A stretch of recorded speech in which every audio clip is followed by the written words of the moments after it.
आप तो पत्रकार हैं, पत्रकारों को कमरे में ठूस दिया जाएगा। 30 बहुत सारी हैं इस बार कि दर्जनों रेल की घटनाएं होती हैं और रेल मंत्री अपनी पीठ थपथपाते हैं, वहां पर सारे सांसद ऐसे ऐसे कर रहे हैं। हिंडनबर्ग के साथ कौन खड़ा? कांग्रेस। बीबीसी के साथ कौन खड़ा? कांग्रेस। किसने सद्दाम हुसैन से पैसा लिया वोल्कर रिपोर्ट में? कांग्रेस ने। लेकिन दिक्कत यह है, 30 अब यह है कि वो जो पहले भाषा थी ना, एक अकेला सब पर भारी, अब वो नहीं हो पा रहा। जी, सवाल यह है कि देखिए दो फैक्ट्स हैं। एक फैक्ट तो यही है कि उन्होंने खुद अपने एफिडेविट में अपना नाम जय अमिताभ बच्चन लिखा है, तो उसमें इसको हथियार बनाना सीट कुर्सी के खिलाफ, चेयर के खिलाफ, ये सही नहीं है। कम से कम सामान्य ज्ञान यही बताता है, अगर है तो आप समझाइएगा। और दूसरा वही कि कॉलीग तो है नहीं आपके उपराष्ट्रपति। तीसरा, क्या कुर्सी पर उंगली उठाकर ही अपनी बात कही जा सकती है? 3 सवाल आपके आए। सबसे पहला सवाल तो यही है कि क्या नाम के ऊपर किसी तरह की आपत्ति हो सकती है? अगर एक महिला चाहती है कि उनके पति का नाम बार बार इस तरह से ना बुलाया जाए, एफिडेविट में नाम है, इसमें भी कोई दो राय नहीं है, मैं समझता हूं कि अवॉइड भी किया जा सकता था। और केवल उस वजह से कि नाम अमिताभ जी का जोड़ दिया गया, केवल उस वजह से नहीं हुआ। पूरा सेंटेंस सुनिए, उन्होंने कहा मैं एक कलाकार हूं, मैं भाव भंगिमा भी समझती हूं और मैं एक्सप्रेशंस को, पूरा फेशियल बॉडी लैंग्वेज को भी मैं समझती हूं कि किस तरह से और क्यों लिया जा रहा है। असली मुद्दा वहां पर है। बिल्कुल मैं मानता हूं। दूसरा जो बिंदु है आपका कि संवैधानिक तौर पर कुलीग नहीं कह सकते, वो उपराष्ट्रपति के पद पर है, चेयरमैन है, इसमें कहीं कोई दो राय नहीं। लेकिन इसके साथ साथ एक राय यह भी है कि वो हेडमास्टर भी नहीं। बैठ जाइए, you sit down, you sit down. खड़गे जी को साफ कह रहे हैं आप, you want to destabilise the nation. एक उपराष्ट्रपति को क्या यह शोभा देता है कि आप कहें कि डिस्टेबलाइज करना चाहते हैं? बिल्कुल वो कुलीग नहीं है, लेकिन वो हेडमास्टर भी नहीं है कि हर आदमी को बैठा देंगे, हर आदमी को कहेंगे तुम भी बैठ जाओ, तुम भी बैठ जाओ, माइक बंद हो जाएंगे, संसद के यहां पर बोलने की अनुमति नहीं दी जाएगी, किसानों को अंदर पार्लियामेंट में आने से रोका जाएगा और आप तो पत्रकार हैं, पत्रकारों को कमरे में ठूस दिया जाएगा। 30 बहुत सारी हैं इस बार। 30 इस बार की यह है कि इस बार जो हथियाई हुई सरकार देश के अंदर चल रही है, जनता ने जो आईना दिखाया कि इलेक्शन कमीशन और तमाम संस्थाओं के ऊपर जो तमाम सवाल उठे, यह हथियाई हुई सरकार है और तमाम केसेस उसी संदर्भ में सुप्रीम कोर्ट और तमाम कोर्ट्स में चल रहे हैं। हथियाई हुई सरकार में आज 2 पद हैं वहां पर संसद के अंदर, एक स्पीकर है, एक चेयरमैन साहब है। हम कहते हैं आप दोनों दल से ऊपर हैं। जो आप कह रहे थे कि इंडी गठबंधन के तमाम दलों में होड़ लगी हुई है, मुझे लगता है होड़ स्पीकर और चेयरमैन में लगी हुई है, दोनों में, कि कौन दिखाए कि मैं मोदी जी के कितना क्लोज हूं, कौन दिखाए कि मैं बताऊं मैं सरकार का कितना पक्ष ले रहा हूं, मैं कितना बीजेपी का पक्ष ले रहा हूं। अगर एक किसान वहां पर जाकर बाइट दे देता है तो स्पीकर महोदय को दिक्कत हो जाती है, लेकिन तमाम अभिनेत्रियां वहां पर संसद में खड़ी होकर जब वहां पर बयान देती हैं तब उनको दिक्कत नहीं होती है। यहां पर एक शब्द कोई गलत बोल देता है तो उसके ऊपर हम एक्शन लेंगे, क्योंकि संसद के अंदर किसी कोई न्यायालय में नहीं जा सकता है। 1.5 सांसदों को आप बर्खास्त करके आप किस तरह से आपने बिल पास कराए। लेकिन दिक्कत यह है, 30 अब यह है कि वो जो पहले भाषा थी ना, एक अकेला सब पर भारी, अब वो नहीं हो पा रहा है। आज चेहरा मुरझाया हुआ है। आज वक्फ वक्फ बोर्ड के बिल को जेपीसी को भेजना पड़ रहा है। इसी जेपीसी की हम मांग करते थे कि आप राफेल पर जांच कराइए, तमाम चीजों पर, कहीं कभी नहीं हुआ। आप अपने सांसदों को कुछ भी कह देते थे, बात मणिपुर की होती थी, आप कहते थे एक अकेला सब पर भारी। आज वो चीज नहीं चल पा रही है। दिक्कत यह है कि बीजेपी और बीजेपी के मंत्री कोई जवाब नहीं दे पा रहे।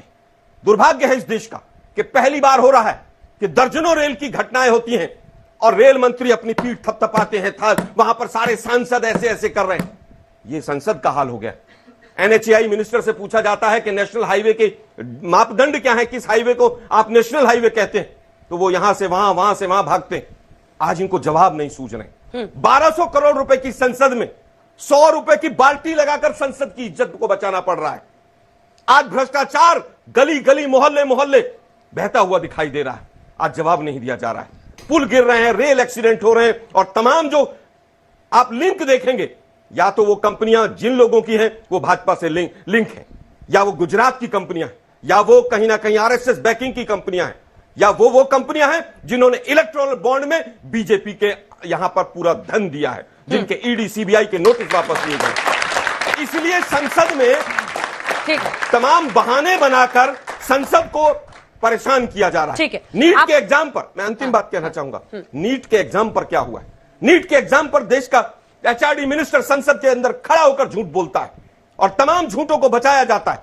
करोड़ों बच्चे उससे प्रभावित हुए, लेकिन सरकार ने नीट के एग्जाम में एक व्यक्ति जो आरएसएस से जुड़ा हुआ है, बीजेपी से जुड़ा हुआ है, उस चेयरमैन को नहीं हटाया। आज सवाल पूछे जा रहे हैं। आज देश भी सवाल पूछ रहा है, संसद भी सवाल पूछ रहा है, इसीलिए अग्निवीर पर झूठ बोला जा रहा है, इसीलिए माइक बंद किए जा रहे हैं। रोजगार के ऊपर जब बात होती है तो 4 तरह के झूठे आंकड़े आते हैं। यही कारण है कि बजट के ऊपर इससे पहले सवाल नहीं पूछा जाता था। क्यों? क्योंकि एक अकेला सब पर भारी था। अब बजट के ऊपर सवाल पूछ रहे हैं लोग कि बताइए भाई कि कुर्सी बचाओ जो बजट था, कि कुर्सी बचाने के लिए जो आप बजट लेकर आए हैं, बाकी राज्यों ने क्या गुनाह किया? उन्होंने कहा अराजकता की बात, तो मैं कहना चाहता हूं सलमान खुर्शीद का बयान क्या है कि बांग्लादेश जैसी स्थितियां आना चाहती हैं। छोटे मोटे नेता हैं क्या? आपके विदेश मंत्री रहे मणिशंकर अय्यर बाकायदा बोल रहे हैं, और तो और जाके चेक करिए, सीए आंदोलन के समय दिसंबर 2019 में सोनिया गांधी जी ने कहा कि एक ऐसा वक्त आता है कि बाहर निकलो और आर पार की लड़ाई लड़ो। याद करिए हर्ष मंडल ने कहा था कि हमें अब कोर्ट पर भी भरोसा नहीं है, सड़कों पर आकर लड़ाई लड़नी पड़ेगी, और राहुल गांधी ने भी वो बोला था। वहां से लेके और आज जो सलमान खुर्शीद और मणिशंकर अय्यर बोल रहे हैं, ये अराजकता फैलाने का, और अराजकता का मैं एक और उदाहरण बताता हूं। अभी इन्होंने कहा था ना 8,500 खटाखट 1 लाख रुपए हर परिवार को देंगे। ये लोग किस ढंग से देश में फैलाना चाहते हैं आप ये बात समझिए। अभी बजट आया है, बजट में भारत की रेवेन्यू रिसीव कितनी है? 26,80,000 करोड़, यानी 27 लाख करोड़ से कुल हमारी ज्यादा आमदनी नहीं है। और देश में परिवार कितने हैं? 140 करोड़ की आबादी में 4.5 से डिवाइड करिए, 31 आता है। 31 करोड़ परिवार है, सबको 1-1 लाख दे देंगे, यानी 27 लाख करोड़ की आबादी में 31 लाख करोड़ बांट देंगे। सोचिए ये लोग कौन से एजेंडा के थ्रू आकर देश में कौन सा वातावरण बनाना चाहते हैं, ये इनको पता होना चाहिए। और रही बात वक्फ बोर्ड पे, तो इनका दिल का दर्द मैं समझ सकता हूं। हिंदुस्तान में सरकार के बाद अगर सबसे ज्यादा जमीन किसी के पास है तो वक्फ बोर्ड के पास है, मगर वक्फ बोर्ड के आगे तो सजदे में निगाह रहे, तमाम होश और खिरत पे बादशाह रहे, वो आप बोल कैसे सकते हैं? अब इनको एक और बात भी बताना चाहता हूं कि इन्होंने कहा कि डेमोक्रेसी की बात, तो मैं ईमानदारी से बताना चाहता हूं, जितनी डेमोक्रेटिक व्यवस्था आज की डेट में, इतने मोदी जी के प्रति शब्दों का प्रयोग करके जलवाए जलाल से नेता घूम रहे हैं। आप लोगों को क्या, हम लोगों की पीढ़ी को भी नहीं ध्यान है, केवल इतना बोलने पे कि इंदिरा गांधी की सरकार हटा दी जानी चाहिए। आप जेल में जा सकते थे और बेल के लिए अप्लाई नहीं कर सकते थे, कोर्ट में आप जा नहीं सकते थे। वो लोग आज आके इस बात का ज्ञान देते। और मैं दूसरी बात, नीट के ऊपर, तो नीट पर तो सुप्रीम कोर्ट ने जजमेंट दिया है। आप सुप्रीम कोर्ट से ऊपर अपना ज्ञान रखते हैं तो आप अपना बोल दीजिए। तीसरी बात इन्होंने कहा कंपनियों के ऊपर, तो मैं कहना चाहता हूं, मुझे समझ में नहीं आता है कि भारत की हर कंपनी के लिए इनके दिल में क्यों हिकारत होती। कहते थे HCL डूब गया, LIC डूब गया, SBI डूब गया। पिछले साल कहते थे, जाके चेक करिए, LIC ने 17,000 करोड़ का प्रॉफिट दर्ज किया है पिछली तिमाही में, ऑल टाइम हाई है। SBI ने 21,000 करोड़ का प्रॉफिट दर्ज किया है, जो प्राइवेट और PSU मिला के ऑल टाइम हाई, रिलायंस से ज्यादा उसका प्रॉफिट है। HAL ने पिछले साल का रेवेन्यू 29,000 करोड़ रुपए है, जो ऑल टाइम हाई है, और 80,000 करोड़ का पाइपलाइन में है। तो मुझे समझ में नहीं आता है, प्राइवेट कंपनी हो या सरकारी कंपनी हो, सिर्फ विदेशी कंपनी खिलाफ रहते, देसी कंपनी खिलाफ है। विदेशी के साथ ये बताइए, यूनियन कार्बाइड के साथ कौन खड़ा था? कांग्रेस। बोफोर्स के साथ कौन खड़ा था? कांग्रेस। अगस्ता वेस्टलैंड के साथ कौन खड़ा था? कांग्रेस। और बताइए हिंडनबर्ग के साथ कौन खड़ा? कांग्रेस। BBC के साथ कौन खड़ा? कांग्रेस। किसने सद्दाम हुसैन से पैसा लिया? वोल्कर रिपोर्ट में कांग्रेस ने।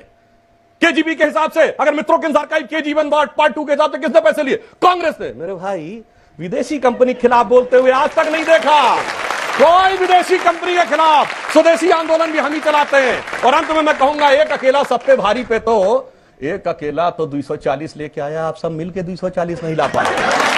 आप आकर 44, 52 और 99 पे रुक गए हैं। तो जो मैंने संसद में कहा था, दोबारा कह देना चाहता हूं, एक अकेले की तरफ से, यानी मोदी जी की तरफ से, कि दरिया का सारा नशा उतरता चला गया, तो मुझे डुबाता रहा और मैं उभरता चला गया। और मंजिल समझ के बैठ गए जिस पे चंद लोग, मंजिल क्या थी? 44, 52, 99।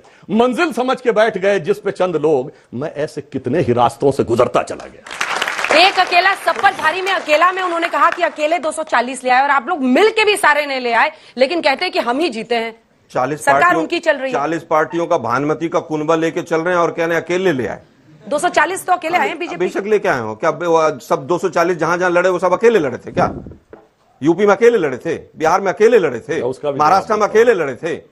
दुर्भाग्य यह है कि 40 लोगों का कुनबा लेके भी अहंकार अभी तक कम नहीं हो रहा है, और उस अहंकार की वजह से देश पिस रहा है। 240 ले आए तो नीट एग्जाम में धांधली होगी और कुछ नहीं होगा, क्योंकि सुप्रीम कोर्ट का डिसीजन आ गया, क्योंकि जांच एजेंसी इनकी कठपुतलियां CBI और तमाम जांच एजेंसियां कर रही थी। क्या CBI कभी भी धर्मेंद्र प्रधान को कटघरे में खड़ा करेगी? क्या CBI कभी भी NTA के चेयरमैन को कटघरे में खड़ा करेगी कि उसने ऐसा किया है? जो व्यक्ति मध्य प्रदेश और छत्तीसगढ़ से कलंकित होकर आया हो, 14 तारीख को नतीजा आना था, 4 तारीख को क्योंकि रिजल्ट इनके विपक्ष में आते हुए नजर आए, तो नीट का रिजल्ट 4 तारीख को देकर भाग गए। CBI लिखेगी इस बात को कि एनटीए चेयरमैन ने ऐसा किया है। एनटीए चेयरमैन को टच नहीं कर सकते, बिल्कुल ये चिमटे से नहीं पकड़ सकते, क्योंकि वो इनकी सबकी पोल पट्टी खोल देगा। मध्य प्रदेश छत्तीसगढ़ में बीजेपी आरएसएस के जितनी धांधलियां इनसे कराई होंगी वो सारी की सारी उगल देगा, इसलिए टच नहीं कर सकते। ये जुमलेबाजी करके यहां तालियां बजवा सकते हैं आप, लेकिन एनटीए के छात्रों को किस तरह से न्याय मिलेगा उसकी बात नहीं कर सकते हैं आप।